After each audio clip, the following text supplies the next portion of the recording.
नमस्कार दोस्तों, स्वागत है आप सभी का। आज की वीडियो में हम सामान्य विज्ञान से रिलेटेड इंपॉर्टेंट 20 क्वेश्चन डिटेल में डिस्कशन करेंगे। क्वेश्चन विभिन्न प्रतियोगी परीक्षाओं में बार बार पूछे जाते हैं तथा बार बार रिपीट होते हैं। सारे क्वेश्चन इंपॉर्टेंट है, अंत तक वीडियो जरूर देखिए। लास्ट में आप सभी से एक प्रश्न पूछा जाएगा जिसका जवाब आप सभी को कॉमेंट सेक्शन में बताना होगा। आइए स्टार्ट करते हैं। प्रश्न नंबर 1, मानव शरीर में मांसपेशियों की संख्या कितनी होती है? दोस्तों, मानव शरीर में मांसपेशियों की संख्या कुल 639 यानी 639 होती है। ऑप्शन नंबर सी इसका ठीक हो जाएगा। दोस्तों, मानव शरीर में मांसपेशियों की संख्या 639 होती है। सबसे बड़ी मांसपेशी ग्लूटियस मैक्सिमस होती है। दोस्तों, ये कूल्हे की मांसपेशी होती है, जबकि सबसे छोटी मांसपेशी स्टेपिडियस होती है। इस क्वेश्चन से इतने इंपॉर्टेंट फैक्ट बन सकते हैं। अगर आपको वीडियो हेल्पफुल लगता है, वीडियो को लाइक, शेयर और चैनल को जरूर सब्सक्राइब करिए। नेक्स्ट क्वेश्चन नंबर 2, मानव शरीर में रक्त की मात्रा शरीर के भार का कितना प्रतिशत होता है? तो दोस्तों, मानव शरीर में रक्त की जो मात्रा होती है शरीर के भार का 7% होता है, यानी इसका ऑप्शन नंबर डी इसका ठीक हो जाएगा। दोस्तों, मानव रक्त यह तरल संयोजी उत्तक होता है। मनुष्य में रक्त जो होता है वो कुल भार का 7% होता है। बात करते हैं मनुष्य के रक्त के बारे में। दोस्तों, मनुष्य का रक्त ये इसकी प्रकृति जो होती है क्षारीय होती है, जबकि इसका जो पीएच वैल्यू होता है यानी पीएच मान 7.4 होता है। यह क्वेश्चन विभिन्न प्रतियोगी परीक्षाओं में बन चुका है कि मनुष्य के रक्त का पीएच मान कितना होता है। तो दोस्तों, मनुष्य के रक्त का पीएच मान 7.4 होता है। एक वयस्क मनुष्य में औसतन 5 से 6 लीटर रक्त होता है, जबकि स्त्रियों में पुरुषों की अपेक्षा आधा लीटर रक्त कम होता है। दोस्तों, एक टर्म मैंने यूज किया पीएच। दोस्तों, पीएच क्या होता है?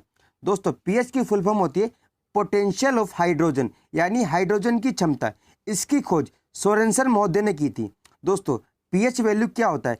किसी घोल की अम्लता या क्षारीयता को व्यक्त करने के लिए जिस पैमाने या जिस स्केल का प्रयोग किया जाता है उसे पीएच स्केल कहते हैं। दोस्तों, अगर पीएच स्केल 0 से लेकर 14 तक अंक होते हैं, इसमें बीच में 7 होता है। अगर 7 से कम मान हुआ तो वह प्रकृति अम्लीय होगी। यदि 7 से अधिक स्केल बढ़ता है तो वह क्षारीय होगा, जबकि जो 7 होता है वह उदासीन होता है। दोस्तों, शुद्ध जल यानी पीने योग्य पानी का जो पीएच मान होता है 7 होता है। ब्लड का 7.4 होता है। दोस्तों, इस क्वेश्चन से इतने इंपॉर्टेंट फैक्ट बन सकते हैं। नेक्स्ट क्वेश्चन,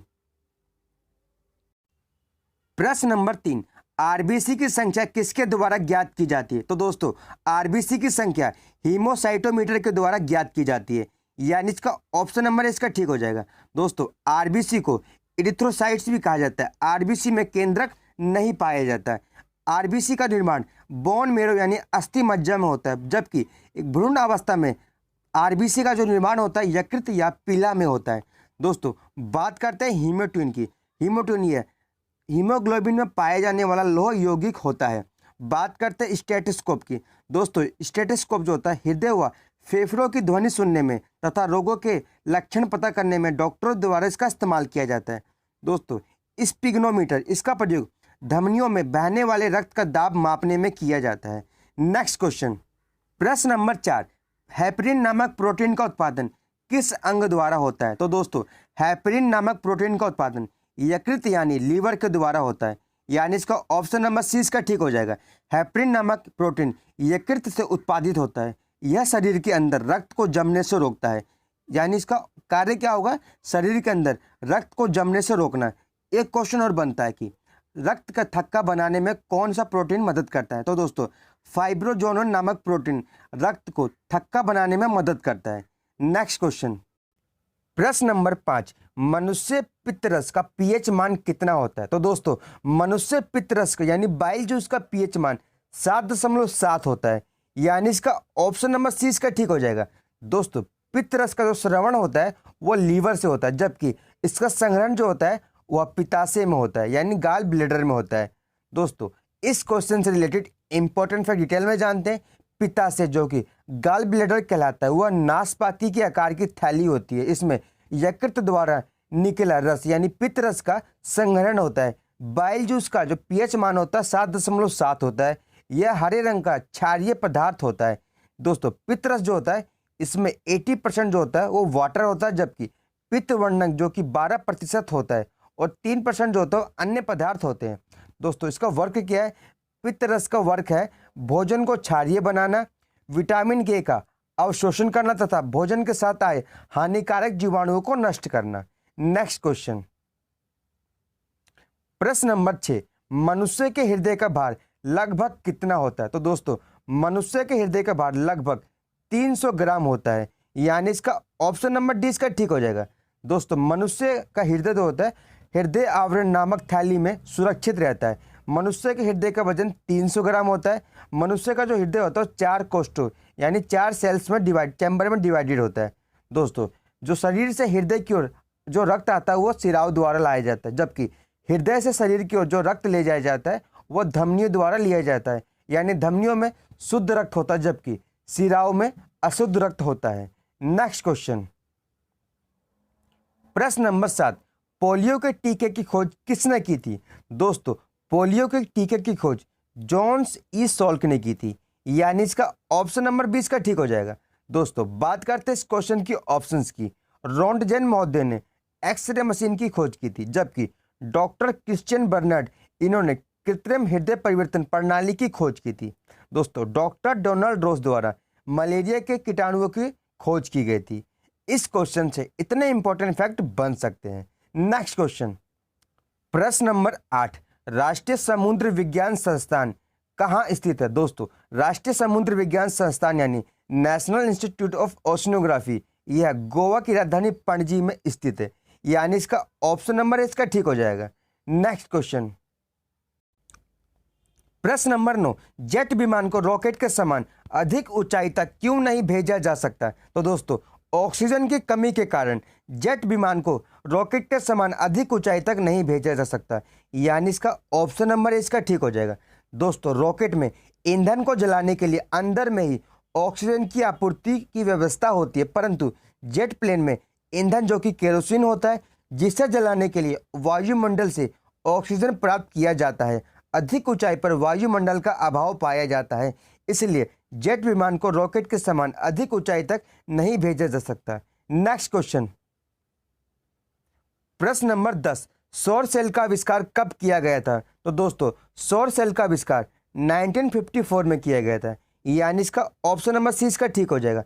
दोस्तों 1954 में सौर सेल बनाया गया था। सौर सेल सौर प्रकाश को सीधे विद्युत ऊर्जा में परिवर्तित करता है। दोस्तों सौर सेल लगभग 1% सौर ऊर्जा को विद्युत ऊर्जा में परिवर्तित कर सकता है।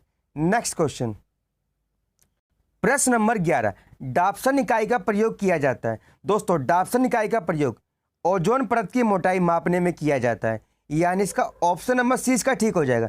दोस्तों वायुमंडल में स्थित किसी गैस की मात्रा मापने में डाप्सन इकाई का उपयोग किया जाता है, इसलिए वायुमंडल में स्थित ओजोन गैस को भी डाप्सन इकाई में मापा जाता है। बात करते हैं ओजोन गैस के बारे में। दोस्तों ओजोन गैस को O3 के रूप में डिनोट किया जाता है। दोस्तों ओजोन गैस कहाँ पाई जाती है? तो ये हमारे समताप मंडल यानी स्ट्रेटोस्फीयर में 15 से लेकर 35 किलोमीटर के बीच में ओजोन परत पाई जाती है। इसे ओजोन लेयर भी कहते हैं। दोस्तों ओजोन लेयर जो होती है सूर्य से आने वाली हानिकारक पराबैंगनी किरणों को धरती पर आने से रोकती है। दोस्तों इस क्वेश्चन से इतने इंपॉर्टेंट फैक्ट बन सकते हैं। नेक्स्ट क्वेश्चन,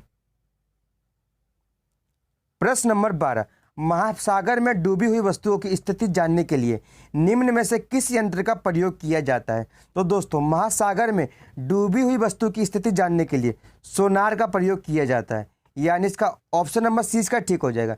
दोस्तों सोनार यानी साउंड नेविगेशन एंड रेंजिंग प्रस्रवित तरंगों का उपयोग करके समुद्र के भीतर डूबी हुई वस्तु की स्थिति जानने के लिए सोनार का इस्तेमाल किया जाता है। आइए जानते हैं इस क्वेश्चन से ऑप्शन के बारे में। दोस्तों बात करते हैं ऑडियोमीटर का। ध्वनि की तीव्रता मापी जाती है इससे। गैल्वेनोमीटर के द्वारा विद्युत धारा की उपस्थिति की जांच की जाती है, जबकि फेदोमीटर का प्रयोग समुद्र की गहराई मापी जाती है। नेक्स्ट क्वेश्चन, दोस्तों अगर आपको वीडियो पसंद आती है वीडियो को लाइक शेयर और कमेंट जरूर करें। नंबर 13, दूध को मथने पर क्रीम अलग हो जाती है, इसका कारण क्या है? तो दोस्तों दूध को मथने पर क्रीम अलग हो जाना अपकेंद्रीय बल के कारण संभव है, यानी इसका ऑप्शन नंबर डी इसका ठीक हो जाएगा। दोस्तों अपकेंद्रीय बल न्यूटन के तीसरे नियम पर आधारित है। इसमें बल की दिशा जो होती है वो सेंटर से बाहर की ओर होती है, यानी केंद्र से बाहर की ओर होती है। इस नियम पर आधारित सामान्य जीवन में उदाहरण जैसे वॉशिंग मशीन का कार्य करना, दूध से मक्खन निकालना आदि सेंट्रीफ्यूगल फोर्स यानी अपकेंद्रीय बल का उदाहरण है। नेक्स्ट क्वेश्चन, प्रश्न नंबर 14, किसी उपग्रह में अंतरिक्ष यात्री द्वारा गिराया गया चम्मच निम्नलिखित में से किस स्थिति का अनुसरण करेगा? तो दोस्तों वह उपग्रह की गति का अनुसरण करेगा, यानी इसका ऑप्शन नंबर डी इसका ठीक हो जाएगा। दोस्तों किसी उपग्रह में अंतरिक्ष यात्री द्वारा गिराया गया चम्मच या कोई भी पदार्थ होगा वह उपग्रह की गति का अनुसरण करेगा, यानी इसका ऑप्शन नंबर डी इसका ठीक हो जाएगा। नेक्स्ट क्वेश्चन, प्रश्न नंबर 15, जलते हुए विद्युत बल्ब के तंतु का ताप सामान्यतः होता है। तो दोस्तों जलते हुए विद्युत बल्ब का तंतु का ताप जो होता है वो 1500 से लेकर 2500 डिग्री सेल्सियस के बीच में होता है, यानी इसका ऑप्शन नंबर 20 का ठीक हो जाएगा। दोस्तों विद्युत बल्ब में टंगस्टन धातु का फिलामेंट का इस्तेमाल किया जाता है। इसमें विद्युत धारा प्रभावित किए जाने पर तंतु का ताप 1500 से लेकर 2500 डिग्री सेल्सियस तक हो सकता है। साधारणतः बल्ब में दी गई विद्युत ऊर्जा का 5 से 10% भाग ही प्रकाश में परिवर्तित होता है। नेक्स्ट क्वेश्चन, प्रश्न नंबर 16, नासा का अंतरिक्ष यान कैसिनी किस ग्रह के मिशन से संबंधित है? तो दोस्तों नासा का अंतरिक्ष यान कैसिनी यह शनि ग्रह से संबंधित है, यानी इसका ऑप्शन नंबर सी इसका ठीक हो जाएगा। दोस्तों कैसिनी नासा द्वारा शनि एवं उसके उपग्रह के अध्ययन हेतु प्रक्षेपित एक रोबोटिक अंतरिक्ष यान है। दोस्तों बात करते हैं नासा के बारे में। दोस्तों नासा की फुल फॉर्म है national aeronautic and space administration, इसे शॉर्ट फॉर्म में नासा कहते हैं। इसकी स्थापना 25 जुलाई 1958 में हुई थी। इसका हेडक्वार्टर वाशिंगटन डीसी यूएसए में स्थित है। दोस्तों बात करते हैं शनि के बारे में। दोस्तों सौर मंडल में सबसे अधिक उपग्रह वाला जो हमारा सैटेलाइट है वो शनि है। इससे पहले यह बृहस्पति के पास था, बट अब बृहस्पति के पास 79 नेचुरल सैटेलाइट हैं, जबकि शनि के पास 82 नेचुरल सैटेलाइट्स हैं।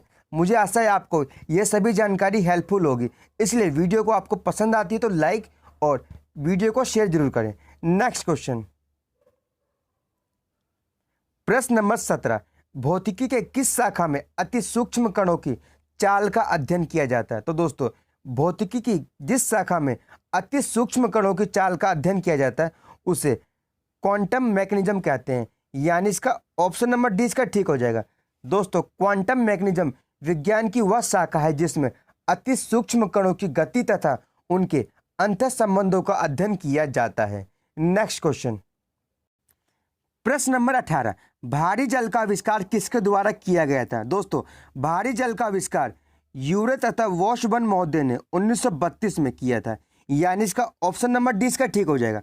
दोस्तों भारी जल यानी D2O जिसे ड्यूटेरियम के ऑक्साइड के रूप में जाना जाता है, इसकी खोज 1932 में यूरे तथा वॉशबर्न महोदय ने किया था। भारी जल 38 डिग्री सेल्सियस पर जमता है। साधारण जल के लगभग 7000 भागों में 1% भाग होता है वो भारी जल होता है। दोस्तों न्यूट्रॉन मंदक में इसका इस्तेमाल किया जाता है। नेक्स्ट क्वेश्चन नंबर 19, अल्कोहल को जब पेट्रोल में मिला दिया जाता है तो उसे क्या कहा जाता है? तो इसका सही जवाब हो जाएगा अल्कोहल और पेट्रोल जब साथ में मिल जाते हैं उसे पावर अल्कोहल कहा जाता है, यानी इसका ऑप्शन नंबर इसका ठीक हो जाएगा। दोस्तों अल्कोहल और पेट्रोल जब साथ में मिल जाते हैं वह पावर अल्कोहल कहलाते हैं। यह वैकल्पिक प्रश्न नंबर 19, अल्कोहल को जब पेट्रोल में मिला दिया जाता है तो उसे क्या कहा जाता है? इसका सही जवाब हो जाएगा अल्कोहल और पेट्रोल जब साथ में मिल जाते हैं उसे पावर अल्कोहल कहलाते हैं, यानी इसका ऑप्शन नंबर इसका ठीक हो जाएगा। दोस्तों पावर अल्कोहल यह ऊर्जा का वैकल्पिक स्रोत है। बात करते हैं अल्कोहल के बारे में। दोस्तों अल्कोहल का जो फ्रीजिंग पॉइंट होता है -115 डिग्री सेल्सियस होता है, जबकि पारा का जो फ्रीजिंग पॉइंट होता है -39 डिग्री सेल्सियस होता है। इसलिए ठंडे प्रदेशों में तापमान मापने में पारे के बदले अल्कोहल का इस्तेमाल किया जाता है। नेक्स्ट क्वेश्चन, प्रश्न नंबर 20, पराबैंगनी किरणों से पादपों की रक्षा करने वाला वर्णक यानी पिगमेंट क्या कहलाता है? तो इसका सही जवाब हो जाएगा जेंथोफिल कहलाता है, यानी इसका ऑप्शन नंबर 20 का ठीक हो जाएगा। दोस्तों जेंथोफिल पादपों को पराबैंगनी किरणों से रक्षा प्रदान करता है। दोस्तों बात करते हैं पराबैंगनी किरण यानी अल्ट्रावायलेट रेज की। दोस्तों अल्ट्रावायलेट रेज की खोज रिटर महोदय ने की थी। अल्ट्रावायलेट किरणें होती है 3 प्रकार की होती है, अल्ट्रावायलेट ए, अल्ट्रावायलेट बी तथा अल्ट्रावायलेट सी। जो इसमें सबसे घातक होती है अल्ट्रावायलेट यानी यूवीसी किरणें जो होती है सबसे घातक होती है, परंतु यह धरती तक आने से रोक ली जाती है। किसके द्वारा रोक ली जाती है? ओजोन लेयर द्वारा रोक ली जाती है। दोस्तों आज की वीडियो से इतने इंपॉर्टेंट क्वेश्चन बन सकते थे। दोस्तों आज के लिए आप सभी के लिए होमवर्क है, क्वेश्चन फॉर प्रैक्टिस। प्रश्न है, बसंतीकरण शब्द का सर्वप्रथम प्रयोग किसने किया था? इसका सही जवाब आप सभी को कमेंट सेक्शन में बताना होगा। अगर आपको आज की वीडियो हेल्पफुल लगी हो, वीडियो को लाइक और कमेंट जरूर करें दोस्तों।